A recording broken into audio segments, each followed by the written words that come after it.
Jestem.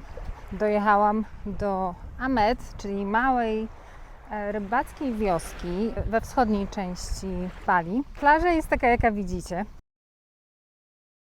Chyba mi jednak te czarne plaże średnio imponują. Niestety wyglądają one, przynajmniej jak dla mnie, na brudne. Fakt faktem, że ta plaża w porównaniu z plażami, które widziałam w tych najbardziej popularnych miejscach na Bali, czyli Seminyak, czy Canggu, czy Kuta, to ta jest super czysta. No jest końcówka pory deszczowej i z tego, co zauważyłam, będąc przez kilka ładnych miesięcy już teraz w Azji, to ta pora deszczowa rzeczywiście przynosi ze sobą przeogromne ilości śmieci. No ale podobno tak już jest na całym świecie.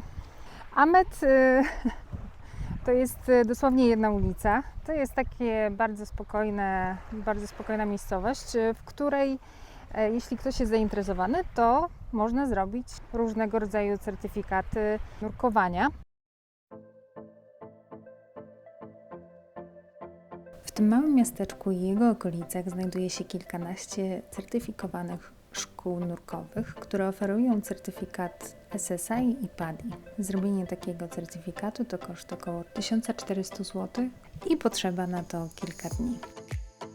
W okolicach Amed znajduje się kilka fajnych miejsc do nurkowania, na przykład Japanese Shipwreck, Zatoka Jameluk oraz Liberty Wreck. Poza tym Amed to fantastyczne miejsce do snorklingu. Moje ulubione miejsca to były leżaki przy knajpce Coral Cafe. Na snorkling najlepiej wybrać się jak najwcześniej, więc ja często po prostu szłam tam na śniadanie i w tej cenie miałam już darmowy leżak na cały dzień. A śniadanie mnie kosztowało około 7 zł z kawą. Również z ciekawostek powiem, że ja wynajęłam skuter i przyjechałam tutaj na skuterze. Wynajęłam skuter na tydzień za 60 000, czyli jakieś powiedzmy 15 zł za dzień. Więc szczerze mówiąc to jest chyba najtaniej, gdzie może w Wietnamie gdzieś wynajmowałam taniej, ale ogólnie to jest bardzo dobra cena. Niestety komunikacja tutaj miejska między miastami, no tymi większymi powiedzmy, widziałam, że coś jeździ między lotniskiem na przykład a Ubud. To rzeczywiście coś tam, jakieś autobusiki jeżdżą i one jeżdżą nawet całkiem sprawnie, bo widziałam je cały czas w mieście, w Ubud. Dosłownie jeden za drugim jeździł. Z Ubud wypożyczyłam skuter i to jest odległość między tymi miastami Ubud i Amed około 60 km. Chyba było 69-70 powiedzmy kilometrów. Ja tą odległość jechałam 2 godziny. Nie dlatego, że jakoś super wolno jeżdżę.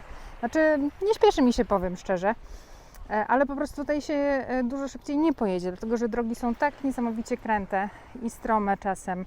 Jeszcze jak zacznie padać deszcz, to się robi ślisko. Jak utkniecie za samochodem po prostu, no to te samochody się wymieniają. Żeby się wyminąć, to często muszą się zatrzymać, bo po prostu one się nie mieszczą. Drogi na Bali są wąziutkie. W niektórych miejscach to jest dosłownie jednopasmówka, która jest podzielona na pół. I to jest droga. To są boczne drogi, to nie są główne drogi. Główne drogi są troszkę szersze i rzeczywiście, no powiedzmy, że to jest taka jednopasmówka w jedną stronę. Ale często już się nie zmieścił na przykład jakby taki pas poboczny, więc często jest tak, że po prostu samochody jakiekolwiek, a już jak traficie na jakąś ciężarówkę, żeby się wyminąć, to po prostu jeden musi stanąć, tak? Dlatego tutaj się jeździ naprawdę średnio jakieś 30, maksymalnie 40 km na godzinę.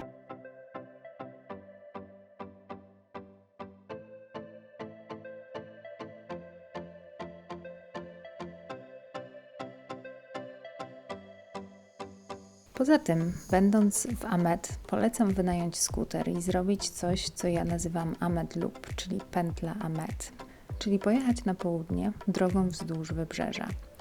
Widoki są po prostu nieziemskie, a po drodze polecam zatrzymać się w punkcie widokowym Gili Selang, odwiedzić nadmorską świątynię Yekali Pesisi, zatrzymać się na leskiej plaży, jednej z ładniejszych, jakie ja widziałam na Bali, czyli Virgin Beach, a następnie kierując się w stronę Amed, odwiedzić Penatarang Agung oraz magiczny punkt widokowy Lahangang Suite. To jest super wycieczka na cały dzień, którą ja gorąco polecam zrobić.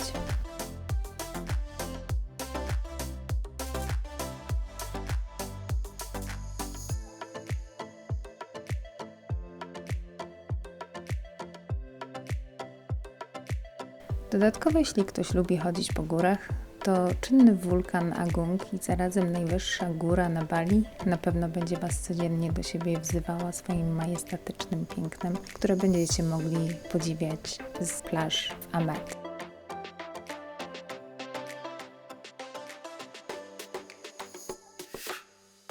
Amet jest fajną, małą miejscowością bez tłumu turystów, którą polecam w szczególności tym, którzy są miłośnikami sportów wodnych i lubią odkrywać miejsca poza najbardziej utartymi turystycznie szlakami.